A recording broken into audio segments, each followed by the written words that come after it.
Bismillahirrahmanirrahim. Kita masuk pada bagian akhir pembahasan Al-Mu'arraf bi'adati ta'rif.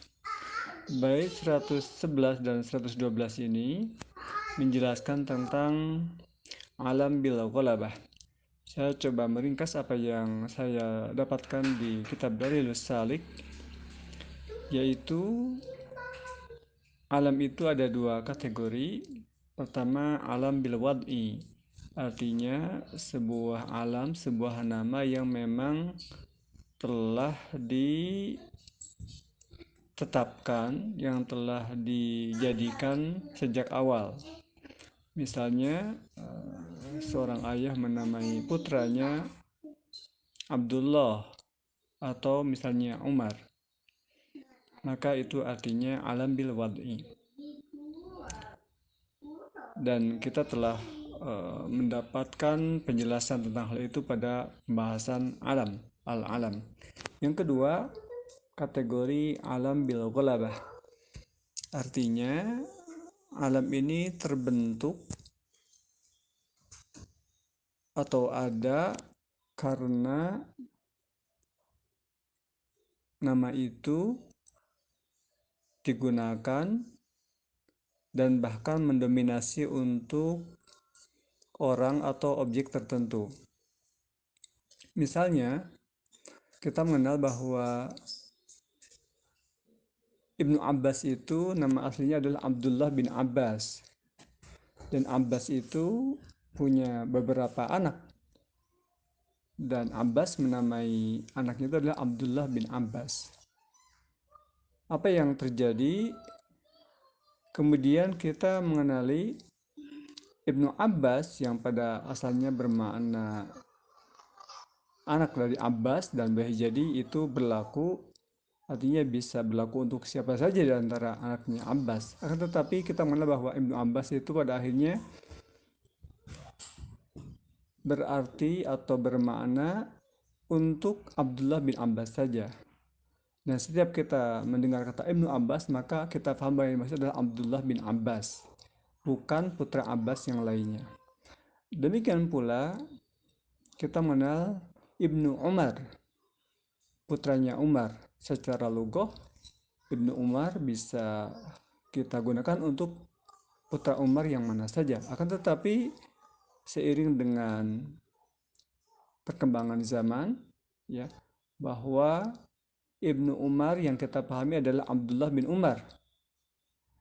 Dan ketika kita mendengar kata Ibnu Umar, maka yang kita pahami adalah Abdullah bin Umar, bukan putra Umar yang lainnya. Dan kita tahu bahwa Umar itu punya beberapa putra. Itu yang kita maksud dengan alam bil ghalabah. Artinya sebuah alam yang terbentuk karena penggunaan dan mana itu telah melekat pada objek tertentu. Ada pula alam bil ghalabah ini kategori yang diawali al. Kalau tadi bentuknya idhofat, kalau ini bentuknya itu disertai al. Misalnya al-Madinah. Kata Madinah mana asalnya adalah kota. Jadi kita bisa menggunakan kata Madinah untuk kota yang mana saja. Madinah itu Jakarta, Madinah itu Riyadh, Madinah itu London misalnya. Akan tetapi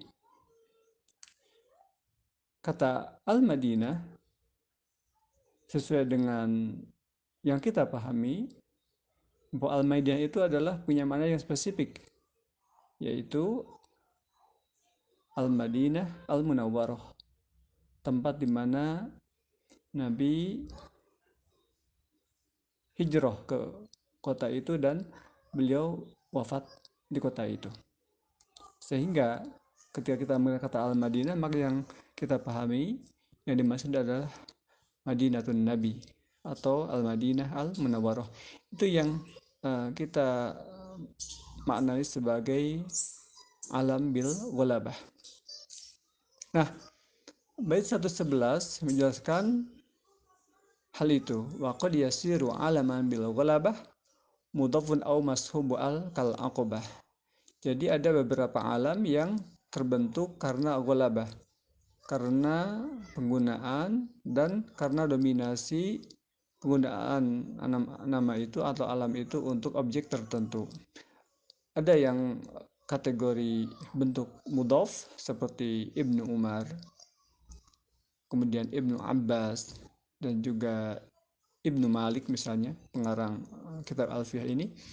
Dan ada juga yang mashubu al, yang diawali al, misalnya al Madinah. Nah, kemudian juga an-Nabighah. Nabighah itu nama seorang penyair. Nah, ketika an-Nabighah itu maka sudah spesifik uh, orang tertentu yang dikenal sebagai an-Nabighah. Kemudian bait 112 wa hadfu al ti in tuna di autudif wajib wa fi ghairihi ma qad hadib. Bait ini menjelaskan bahwa suatu alam bila ghalabah yang diawali al,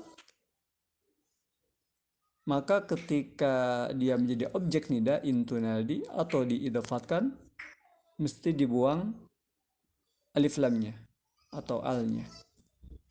Misalnya kalau kita mau mengatakan ini adalah kota Madinah Nabi. Oke. Tadi kita mengetahui bahwa Madinah Nabi itu Al-Madinah. Tapi ketika idofat kita mengatakan hadhihi Madinatu Rasulillah atau hadhihi Madinatun Nabi sallallahu alaihi wasallam. Demikian pula ketika alam bil ghalabah yang diawali al itu diawali atau menjadi objek nida. Misalnya ya Nabighah asmi'na min syi'rika. Wahai Nabighah, asalnya an-Nabighah, tapi ketika menjadi objek nida alif lamnya dibuang. Jadi ya Nabighah asmi'na min syi'rika. Perdengarkanlah pada kami di antara syair-syairmu. Demikian pula Syekh Abdullah Al-Fauzan hafizahullah menyebutkan bahwa di antara alam bil ghalabah yang diawali al itu adalah Asy-Syafi'i. Kita tahu bahwa Imam Muhammad bin Idris Asy-Syafi'i rahimahullah itu dikelari Asy-Syafi'i, dan Asy-Syafi'i ini sebetulnya Syafi'i ini salah satu di antara kakek beliau. Nah, boleh jadi setiap keturunan dari Syafi'i ini sah-sah saja dijuluki Asy-Syafi'i. Akan tetapi ketika kita mendengar kata Asy-Syafi'i maka tidak ada yang kita pahami kecuali Al-Imam Muhammad bin Idris Asy-Syafi'i yang kita pahami. Dan hukumnya sama seperti yang tadi disebutkan bahwa ketika alam bil ghalabah ini yang diawali al menjadi objek nida maka mesti dibuang alif lamnya. Wa fi ghairihima qad tanhadib. Adapun di luar kasus itu, di luar kasus menjadi objek nida atau diidafatkan, maka qad tanhadib. Alnya kadang dibuang, kadang tetap. Jadi dengan demikian kita paham bahwa al yang terdapat pada alam bil ghalabah itu bersifat ghair lazimah, jadi tidak mesti melekat di situ. Ada kondisi-kondisi yang memang bisa tetap ada dan kadang-kadang memang harus dibuang seperti ketika menjadi objek nida atau ketika diidhafatkan. Demikian pembahasan al-mu'arraf bi adati ta'rif. Jadi kita sudah menyelesaikan bagian ini dan insyaallah pada pertemuan berikutnya kita akan masuk pada bab ibtida atau bab mubtada. Wallahu a'lam.